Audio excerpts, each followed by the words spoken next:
Croeso, and thank you for joining us for this event with the award-winning author and inaugural Children's Laureate Wales, Eloise William. I'm Zoe from the Reading Agency, and I'll be joining in the fun later when we take some of your questions. And if you would like to share any questions, you can do that in the chat box, which you'll see at the bottom of your screen. But can I first welcome Nicola Pittman, the librarian lead of this special Winter of Wellbeing campaign, who will introduce Eloise and get us started.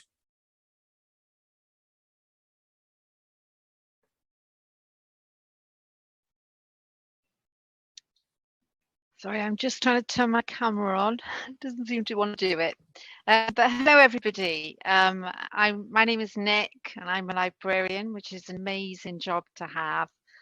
And I'm really happy to welcome you all here to this event. I'm really proud to be leading on this special Winter of Wellbeing campaign. So libraries across Wales have been super busy, planning lots of exciting things for people to get involved in this winter. There's going to be competitions and events, so everybody should really go and have a look at what's going on locally where you live. But this is our first national event, and we're thrilled to welcome the amazing Eloise Williams as our first special guest. So I don't know if you guys had a look at Eloise's website, but some fantastic pictures on there of Eloise out and about in the outdoors, on the beach, on the cliff, and walk a dog. So it's no surprise that she's basically going to be talking to you today about being out and about in the great outdoors and how it inspires her writing. So I'm really, really looking forward to finding out more about that. So a little bit about Eloise. She worked in the theatre before moving into writing. And some of you may well have met her when she was working as Wales' Children's Laureate. She did a lot of visits to schools. So she's a fantastic ambassador for telling us all about what stories and reading can do for us. So anyway, if you haven't actually met her, obviously we're really pleased you can have the opportunity tonight. And we're going to hear about some of her brilliant books, including Ellen's Island, Gaslight, Sea Glass and Wild. And really excitingly, she's got a new book coming out next month called The Tide Singer. So enough from me. There's so much we want to learn about, and I'm really looking forward to this. And please make sure, as Zoe said, to get your questions in. This is your opportunity to get them answered by a fantastic author. So I'm going to now hand over to Eloise and say thank you so much for kicking off our Winter of Wellbeing. Thank you. Thank you so much, Nicola. Hello, everybody. My name is Eloise Williams. I just wanted to say thank you for such a lovely introduction. I'm really pleased to be here taking part in this event for the Winter of Wellbeing. And I'm particularly pleased to be involved because it's about libraries, and libraries are my favourite thing. Libraries actually made me a writer. They made me a reader first, and then they made me a writer. And I wouldn't be a writer if it wasn't for libraries. I was really lucky because I grew up opposite a library. So I spent a lot of time there looking through books, browsing through the shelves, picking books off the shelves, leafing through them and looking at all the different stories and taking up big piles of books, taking them home across the road. And I also grew up in a town which, as well as having a library, had a ruined castle and a common, which is like a big moor, a big open space of grass with a river running through it, and a hill with a watchtower, which is like a bit of a ruin of a castle where they used to look out for enemies coming. And we used to walk around the top of that with our arms out balancing, and also close to a forest. So I was surrounded by beautiful wildlife and nature. I spent a lot of time outdoors with my books that I'd taken from the library in my bag, and I'd sit in all these amazing places and read my books. And I still do that now. Wherever I go, I've got a book in my bag. So what I've done is taken things that I love, books, writing and reading, and I've put those together with other things I love, nature, wildlife and landscape, and put all those things into my own stories. So I thought what I'd talk to you about today is my walks and how they inspire my writing, and how walks can inspire your stories too. And I'll tell you a bit about my books and give you some advice and ideas along the way about how you can start your own stories or how you can use walks to inspire your stories. Then at the end, you can ask some questions if you want to. I hope that's okay with you. So here we go. My first book as Nicola mentioned, is Ellen's Island. This came out in 2015. Now, I wrote this when I came to live in West Wales. I came here and I went on holiday to an island called Caldy Island, which is just off Tenby. I don't know if you've heard of Tenby. And something about going to that island on holiday brought back all my memories of childhood and the books I read and the adventures that I went on when I was a child. I used to go camping with my family quite a lot on quite a few rainy holidays, quite a few in West Wales. In fact, once we went to a campsite where the storm was so severe, my dad had to hold onto the tent pole so that the tent didn't blow away like a kite, taking us with it. And it also rained so much that people were having to pick their tents up because there were pools of water underneath their tents and walk along with their tents. So that was an adventure that made a great story. Anyway, this holiday on this island took me back there all those years later when I went to this island off West Wales. And it took me back to those memories of adventures in books of smugglers and treasure and island stories and foggy mistiness. It all came flooding back. So I decided I was going to write an island story, but I didn't know how to write it. I'd never written a children's story before that. I didn't know where to start. So I thought I'd start by drawing a map. Now, this is something that I do for every single story that I write now. It doesn't matter where the story's set. It could be set in a house. I'd still draw a house, draw a map of the house. What I do is I imagine I'm flying over the location, over the story place, wherever that's taking place. I repeated place there. What am I talking about? Imagine you're an owl or a bat or a seagull or a pigeon or whatever you want to be, and fly above your story location and then draw a map. Now, I didn't draw this map. I don't know if you can see that clearly, but I didn't draw this one. It's very good. This is drawn by an artist called Guy Manning. I drew a very scruffy map, and a scruffy map is absolutely fine. It doesn't matter what you draw, like, as long as you draw something you can recognize yourself, that's absolutely fine. So I drew the places that I wanted to include in my story. And then I chose one of those places. In this instance, I chose a lighthouse. And around that lighthouse, what I did was I wrote down lots of different ideas for what I could put into my story to do with that lighthouse. So lots of questions like, what if is a really good question. What if there's something hidden in that lighthouse? What if the lighthouse attracts something in from the depths of the sea? What would happen then? What if the lighthouse stops working and a boat gets shipwrecked, runs aground? Or what if someone's hiding in one of the other locations, like the forest, for example, and the light from the lighthouse shines into the forest and reveals where they are? So questions really help to build a story. Also, when I went to this island, Caldy Island, and other islands in West Wales, I met one of these. Now, I don't know if you know what that is.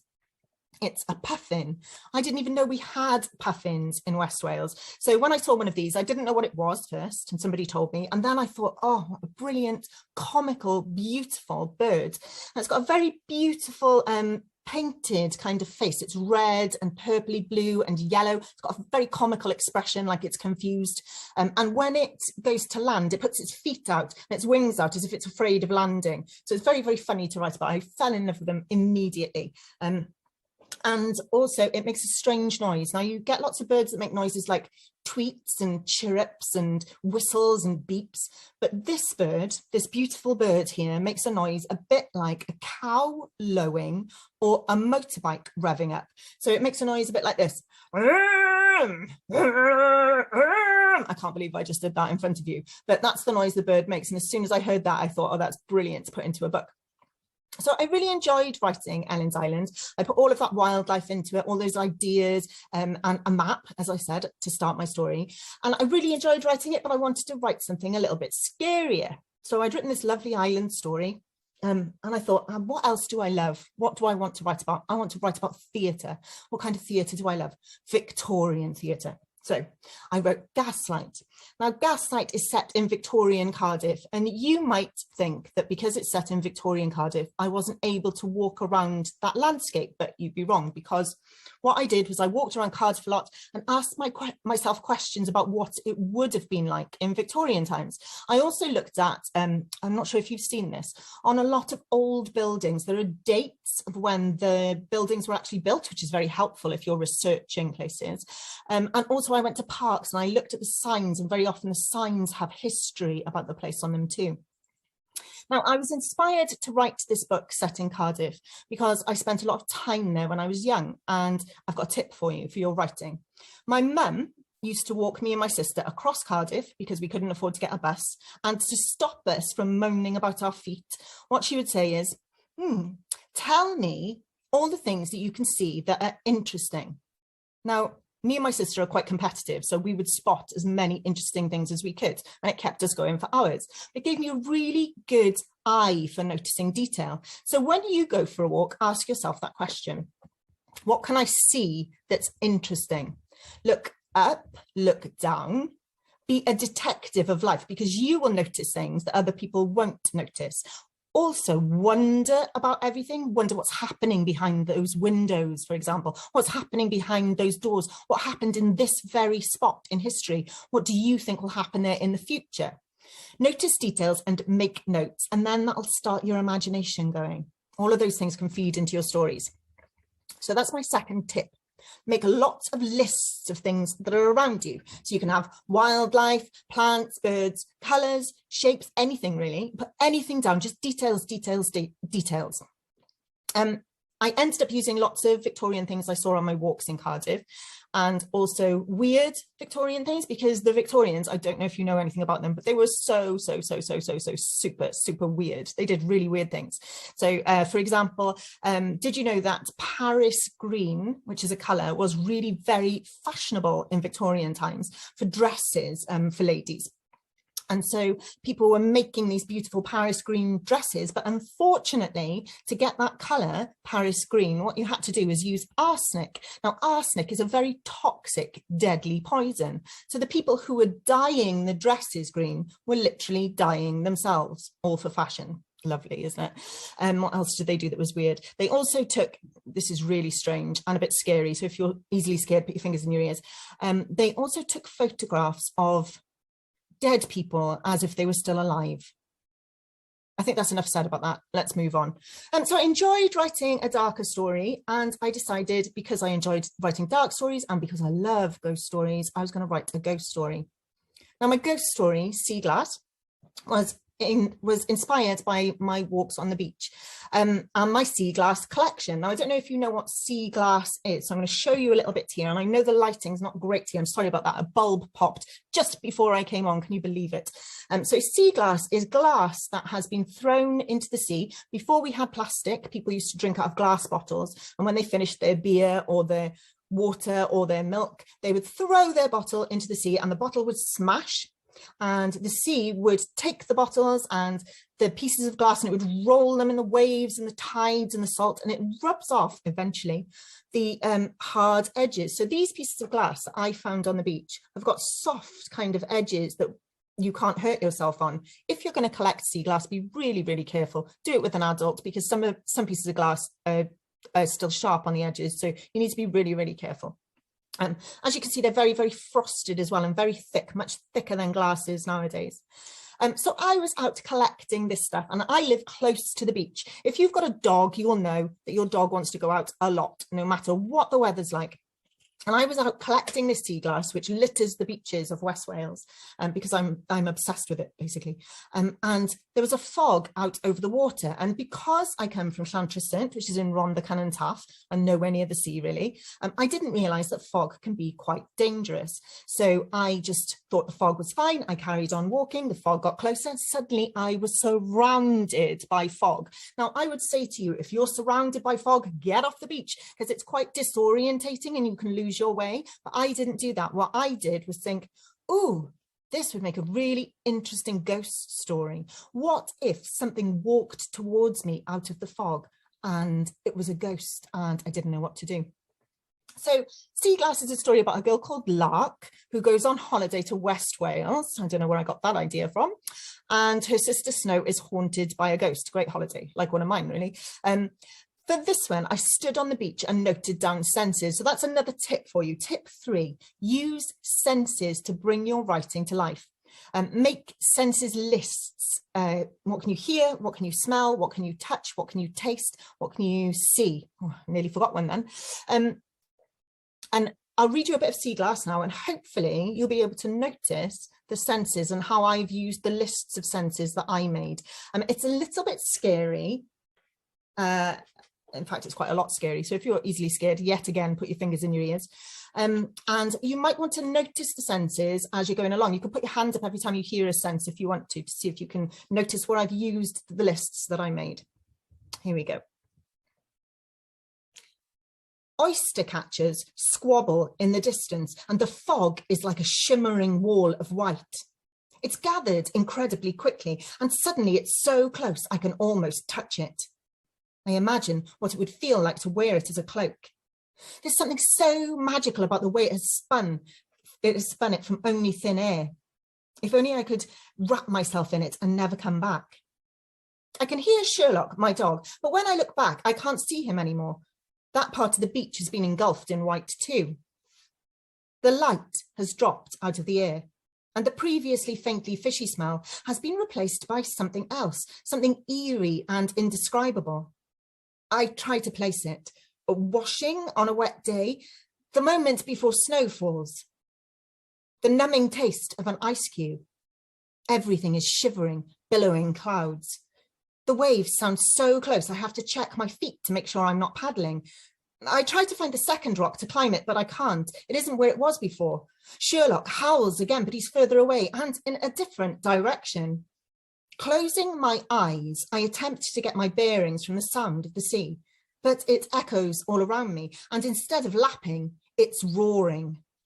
My body shakes, my hair is dripping, my clothes suck at my skin, salt water seeps into my eyes and makes my vision bleary. I rub at them, but that just makes them smart. I'd never thought about it before, the weight of water, but now it's getting heavier with every step. I think of all the sailors drowned out there in the dead-eye wreck. I think of the bomber pilots. I remember the stories of how quickly the tide takes its victims. I think of them perished with seaweed tendrils of hair and oceans in their eye sockets. As I'm thinking about the dead creeping their way towards me, I feel I'm not alone. Snow, is that you? No answer. Snow, clap your hands so I know where you are. Nothing. There's someone there. I know there is, watching, close. The salt of the sea mingles with the fresh sweat all over me. I'm on fire despite the cold. Who's there? My voice sounds deadened by the space. The fog blinds me, switches direction, comes closer. The hairs on the back of my neck prickle. I spin around, but the motion just swirls the fog into new, confusing patterns.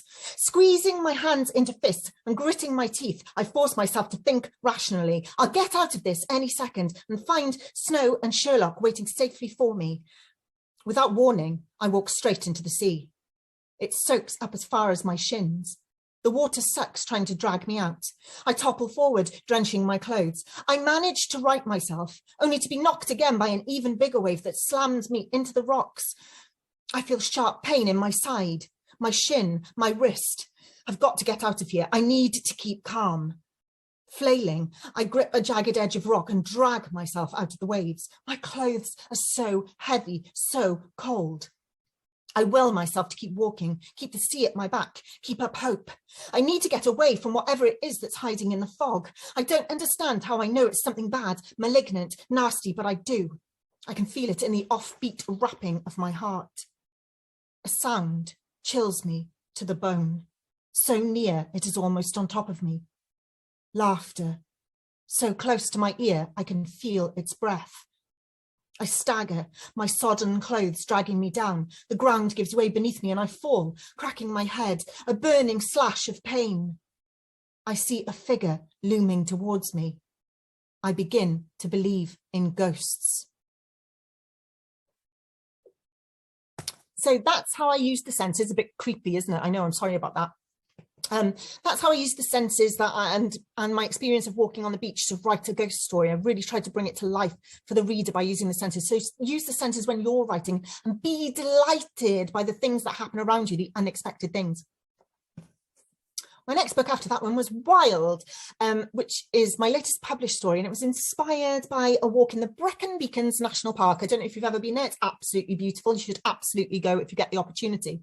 I went there and I walked behind, I suppose you would say, a waterfall. There's a waterfall there called Sgwd yr Eira, and I don't know if any of you speak Welsh, I'm still learning, but Sgwd yr Eira, when translated into English, means falls of snow. And what you can do is you can climb up the side of this waterfall, up the side of the gorge, the cliffs that this waterfall is in, and you go, I'm not speaking very well, am I? And you can climb behind the waterfall so that the water cascades in front of your face. You've got your back to a very wet cliff and water cascading in front of your face, and it's like a cathedral of light and sound, and it's the most magical, amazing place. And I knew as soon as I saw it that I was going to put it into a story. So I asked myself, what if? It's a really good thing to do if you're writing. What if? What if this waterfall could talk? What if this waterfall carried voices? What if this waterfall was the door to another world? What if this waterfall has seen something secret in history and it's trying to tell me all these ideas tumbling and tumbling around inside my head? And then on the way home, I went to a place, another Welsh name for you here, Cwm Gwrach. That's a great word to say, even if you can't speak Welsh, Cwm Gwrach. And it means Witch Valley. As you drive into Witch Valley, there is a witch on a stick, like a sculpture of a witch. Have you ever seen anything like that? I've never seen anything like that before in my life. I couldn't believe it.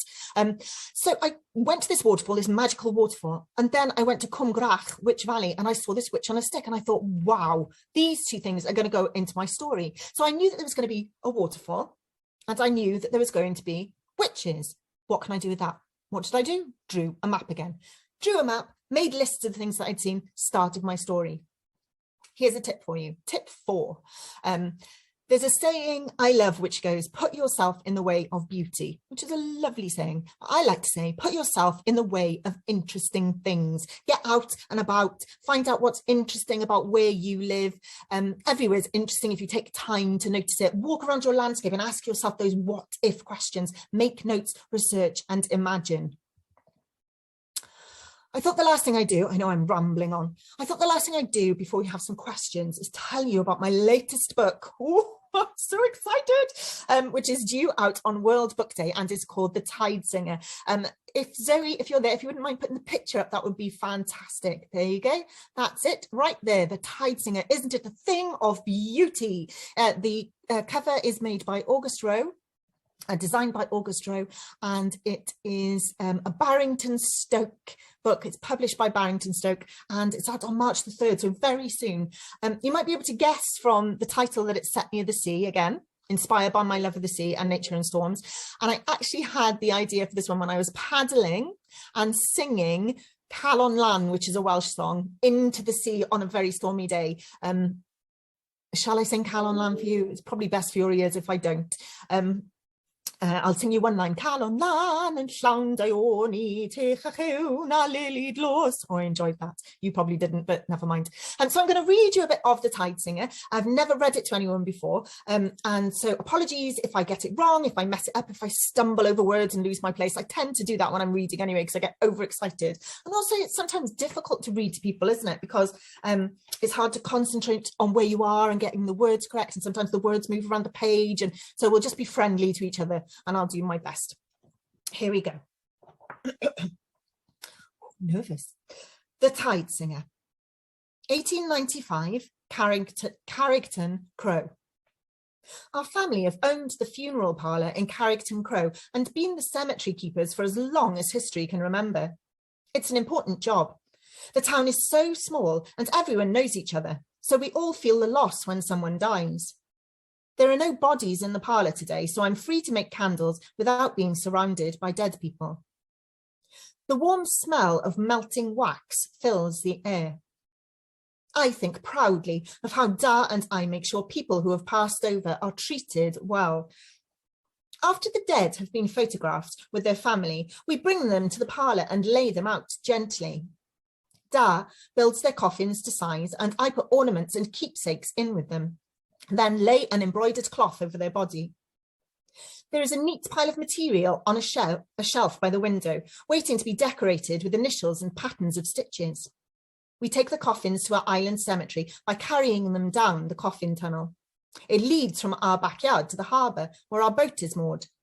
The tunnel is narrow because smugglers dug it by hand many years ago, so we have to be careful not to bang the coffins along the edges. As we sail to the island, I make conversation with the coffins, telling them what kind of day it is. I know the dead can't hear me, but it comforts their family to know that I do it, as letting go of a loved one is hard. We bury them on the island, and I leave blessings and candles at their graves so their resting place will look beautiful. The candles I'm making now are to replace the ones on the island that have been eaten by mice and other hungry animals. I feel proud when I think of all the hard work and care Da and I have put into making the island a gentle place despite the worst of weathers. Thinking of the storms makes me shudder. We've had so many, and they have caused so much grief and devastation. Several local fishing boats have been lost, along with the men on board. The storms have been happening so often that everyone talks about the legend of the tide singers. People want an explanation for the relentless bad weather. The tide singers are said by some to be an evil sea people who charm storms with their singing. They draw sailors in the wrong direction to destroy boats on the rocks. It's said that the tide singers hide in the waters around the cemetery island, but I don't believe a word of it. People like storytelling and exaggeration here in our town, where the losses at sea are plenty and there is no one to blame. Thankfully, the last few days have been calm. I saw a fisherman setting out again this morning beneath a clear sky. Peace fills our small parlour room while the day outside sings its song of gulls, clattering feet and hooves on cobbled stone. I love this time alone, humming and candle making in the soft yellow light. Morwenna! A woman's voice shrieks from outside. It rattles the window and my bones, and I spill wax on my wrist. I manage not to curse, as I know who it is before I even look up. She would give me a good cuff around the ear if she heard me swear. Mrs. Bustle enters the parlour as if she owns the place. Where is your Da? I have news of the utmost importance.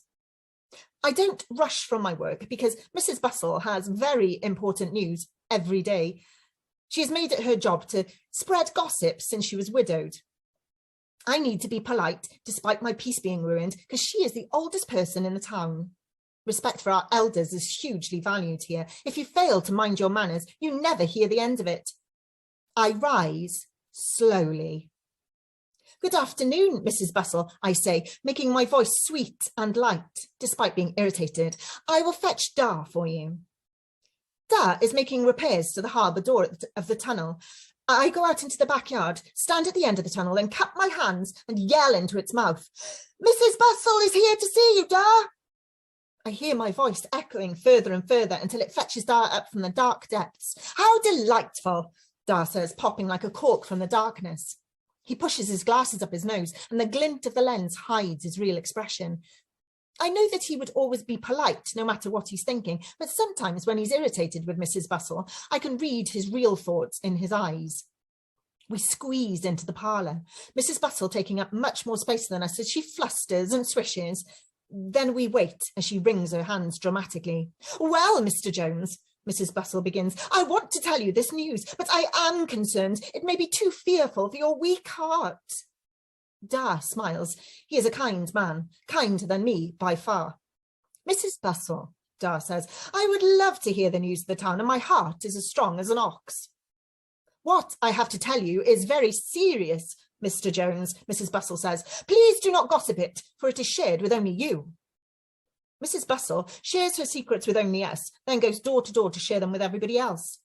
She takes payment from everyone for her news. It is her livelihood. It would ruin her if people ran around tattling tales faster than she did. Mrs. Bustle pauses dramatically, then whispers, people have reported hearing eerie singing again. My chest pounds suddenly. I'm almost certain I have heard strange songs in the air beyond midnight.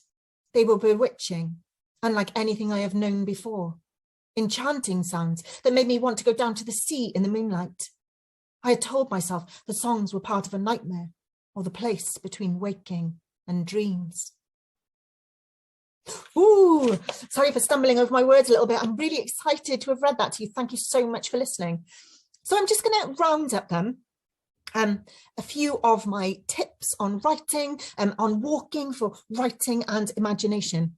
My first tip, I suppose, is be inspired by what you love. I always fill my stories with things that I love, and also things that make me furious go into my stories as well.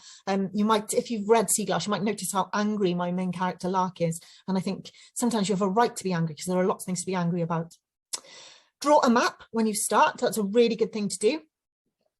It will help you to see your location and to help you with stories as well. Like I said, draw ideas, what might happen around those locations on the map to give you different ideas of different places that you can include in your story. Find out more about the things around you. Take notes of the things you see in the landscape. Take a notebook with you. Be a detective of life. That's what I always think. I'm a detective of life. I'm always watching and listening. Use the senses to bring your writing to life for the reader. Hear, smell, see if I can get them right this time. Hear, smell, touch, taste, sound. There you go. I'd add feel as well. How does your character feel when things happen to them? Make lists of the senses, and don't forget to refer back to those lists of senses when you're actually writing your story. Very often people make a huge list of senses and then completely ignore it when they start their story. So remember to refer back because you've already done all that work. Walking really, really helps me with creativity, and I think it'll help you too, because you get fresh air and exercise, and it really, really clears your head and leaves your head kind of empty and with space for imagining things. So get outside, and don't forget to put yourself in the way of things that are really interesting, and have fun as well. Writing and creating should be fun.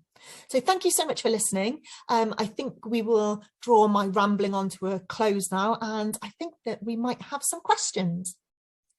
We do have some questions. Thank you so much, Eloise. That was really lovely to listen to. So we're going to start with some questions that we've had come into the chat box. So we're going to start with one from Freya. And Freya has asked, when did you start writing / creating books? Hi Freya, how are you? When did I start? Well, I started reading really young, and I started writing stories in primary school, and I absolutely loved writing them, even though they were mostly plagiarized, which means copied from the books that I was reading at the time. So there were a lot of stories about people going into wardrobes and finding magical worlds. But professionally, I started writing at about 10 years ago, so I was quite old by then, but I'd had a lot of different jobs before I started writing. I worked as an actor, which taught me about character and how to keep an audience member, or in writing terms, a reader on the edge of their seat and involved in the story. I worked as an elf, not a real elf, a pretend elf. I've had all sorts of jobs, and the more jobs I've had, the more I've got out and spoken to people, the more places I've gone, the more things I've done, the more I've had to write about. So yeah, about 10 years ago, I started dabbling with bits and pieces of writing. And as soon as I started writing for children, it suddenly clicked. Everything sort of clicked into place. That was in 2015, I think. And I love it. I just love it. So I don't think I'll ever stop now. Lovely, thank you. We've also had some questions come in from Peoples in Abergavenny. So one of those was, what's the furthest you've walked? The furthest I've walked, oh, I'm going to shame myself now because I like to walk and then sit down and read a book. Oh, actually, hi everybody in Abergavenny, by the way. I walked the Moon Walk, which is a walk for charity where you walk around London in the middle of the night. And I did that for cancer. It was to raise money for cancer. And that was 26 miles. 26 miles. I don't think I will ever do it again. It was fascinating and fantastic, but it was really hard work. And actually, if you walk that far, you start to ache in places that you didn't even know you had. I think your feet would be the only thing that hurt, but your whole body hurts by the end of it. Amazing thing to do, though. Highly recommended. When you said moonwalk, I kind of imagined you doing like a Michael Jackson moonwalk. Backwards, so 26 miles backwards. Yeah. Maybe I'll do that next time. You never know. Maybe. Cool. So we have a question from Amelia in the chat, and Amelia has asked, where do you find your inspiration? I think you've already touched on some places, but yeah, where do you find your inspiration?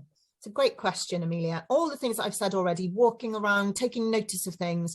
I also find a lot of inspiration in reading. Obviously, I read a lot and I read widely. So I read books for children, books for young adults. I read picture books. I read books for adults. I read factual books, fiction, scary books, funny books, any kinds of books. I get lots and lots of inspiration and ideas from those.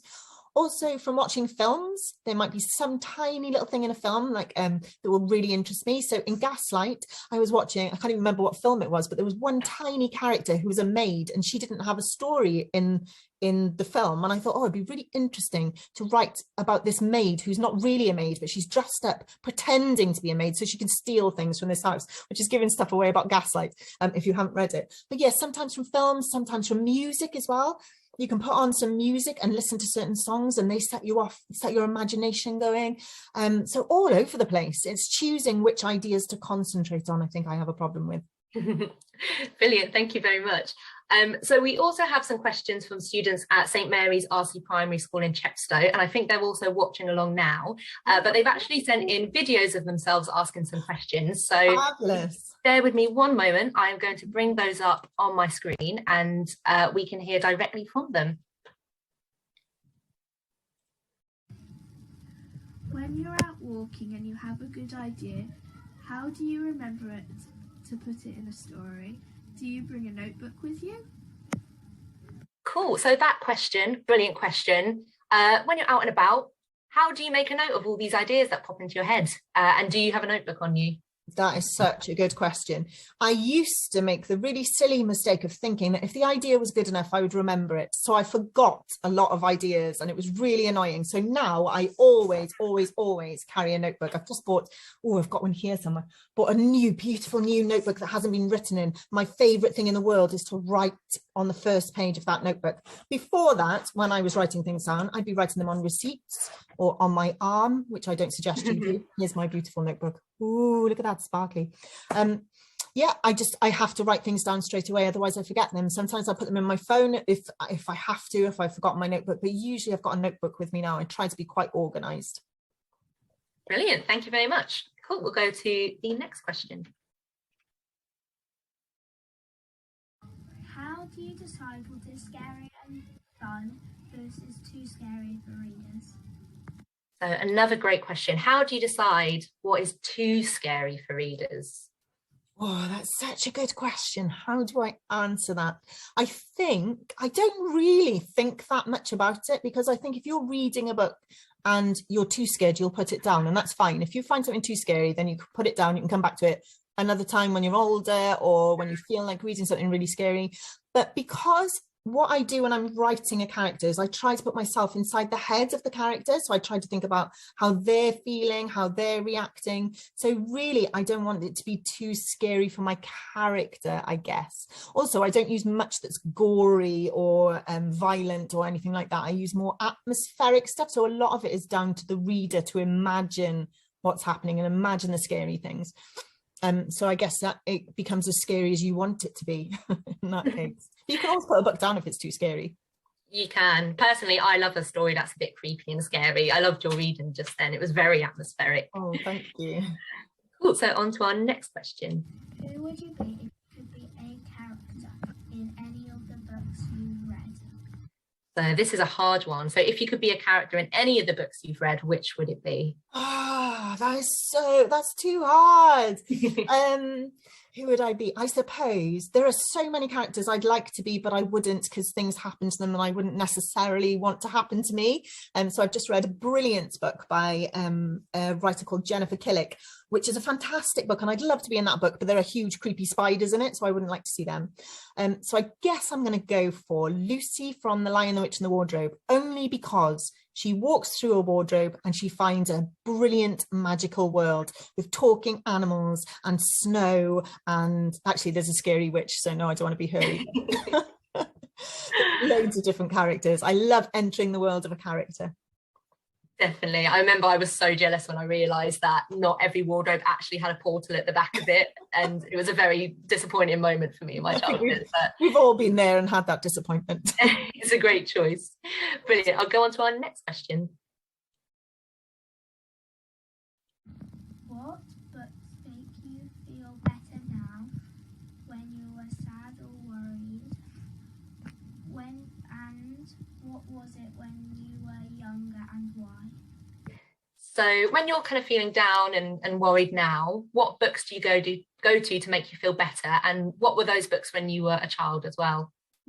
That's a good question. I think when I read now, I like fiction, basically. I like made up stories. So if I can get involved in a story of any kind, it doesn't necessarily have to be a really happy story, or it doesn't have to be a nice story. If you like, it be any kind of story. If I'm involved in that story, that makes me feel good, because it takes me, if I'm feeling sad or lonely or depressed or any of those things, those stories take me away from my life, and my brain is working, or my brain goes into that story and my imagination is in that story. So I'm living in another world for that small amount of time. And very often the books I read give me empathy for other people. So they're going through the same things that I've been through, or the same thing that I'm going through at that time. And that helps me to see other people doing that as well. So I think all books help me if I'm reading, if I'm feeling sad. All fictional books will help me, because they'll take me to a different place. And I think it was the same when I was young. I liked magical books. I like books that have got something other to them, so another world, or something magical happens, or there are different powers, or witches, or ghosts, or something a bit creepy is creepy cheers me up. Always back to the creepy. Yeah. Sorry about that. Fans of the creepy. Cool, brilliant. Right, our next question. What do you think the best time to read is? We read at school, but at home is it in bed at night? So when's the best time to read when you're at home? For me, it's any time I can cram it into my day. I cannot go to sleep, physically cannot go to sleep unless I've been reading. So that's a really good time to read, I think, just before you go to bed. Because if you're reading a brilliant story, your brain will keep working on that story as you're asleep, and you'll have like amazing imagination things going on and amazing dreams. And then you'll wake up the next day and you'll still be thinking about that story sometimes. So that's a great time. But I would say any time is good to read. I think we spend too much time on our phones or on computers or on watching Netflix. And I just think reading is so good for you and so fulfilling, and it's really good for your soul. And I could go on for ages, but I just think any time you can fit it in is a really good time. So I can't really specifically say a certain time of day. Anytime. Definitely. And if you find that you're often busy or you don't have the time to read, you can always listen to an audiobook, maybe when you're walking to school or when you're doing some chores. So audiobooks are also a great way to fit in some reading. Yeah, I sometimes listen to audiobooks as I'm going on my walks and writing things down as inspiration. So yeah, it's a really good way of doing it. Lovely. And we'll go to our next question. What is the best way to write a story if you have a good idea for one? The best way to write a story if you have a good idea for one? Well, I would, as I said earlier, I would draw a map, think of your ideas, and then you can either plot it out, so plan your story, what happens at the beginning, what happens in the middle, what happens in the end, and then you've got certain points that you know you have to hit, or you can just go for it. I always think writing a story is really easy. You just write one word, then the next word, then the next word, then the next word, and just let your imagination go as big as it possibly can, because you can always come back and edit it afterwards. So yeah, I would just go for it, really. I think that's my best advice on story writing. And if you do all the things that I said earlier, all the tips that I gave you for like writing down different senses and feelings and characters and mapping your places and having lots of different ideas, that will probably help you too, I think. Brilliant, thank you. And we'll go to our next question. Oh, that was the last one. So I was getting ahead of myself then. Really, well, thank you so much to St Mary's for sending in those questions. They were all brilliant. We will go back to some questions in the chat.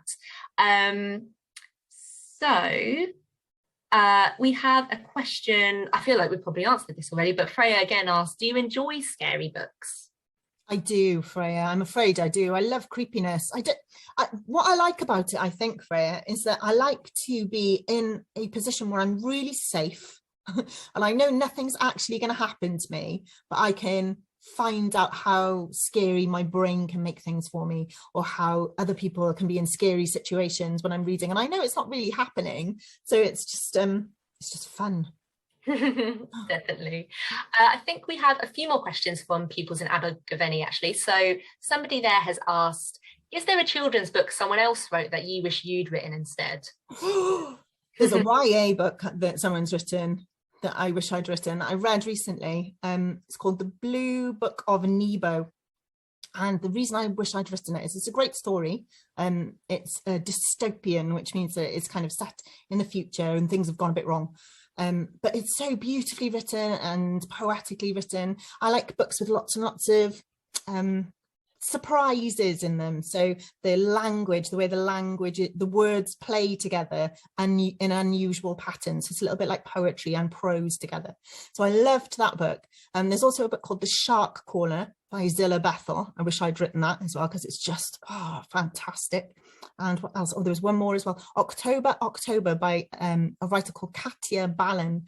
And the three of those books have made me look at my writing and think I need to work harder on my writing, because they're just beautifully written. And actually, if I could go around and scrub out the author's name on all of them, then I would do that and put my name on them.